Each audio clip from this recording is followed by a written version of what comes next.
क्वेटा के सिविल अस्पताल में गायनी वार्ड में लेडी डॉक्टर से मुबैना झगड़े और नामालूम मुलजिमान के खिलाफ एफआईआर दर्ज न करने पर यंग डॉक्टर्स एसोसिएशन की जानिब से नवे रोज भी क्वेटा समेत बलोचिस्तान के तमाम सरकारी अस्पतालों में ओपीडीज का बायकॉट जारी है। इसी पर बात करते हैं, बुशरा कमर हमारे साथ मौजूद है। बुशरा, बताएगा क्या मुतालबात हैं यंग डॉक्टर्स के?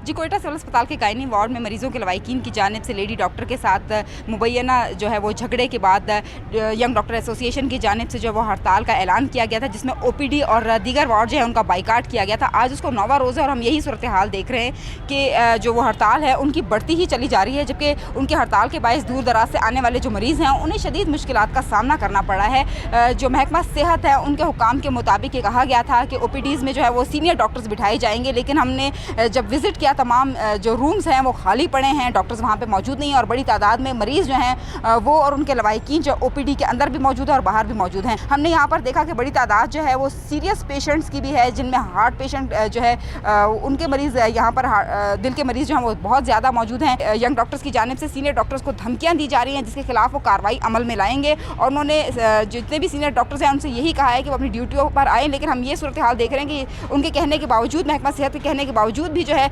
सीनियर डॉक्टर्स जो हैं वो इस वक्त अपनी ड्यूटियों से गैर हाजिर हैं। जी।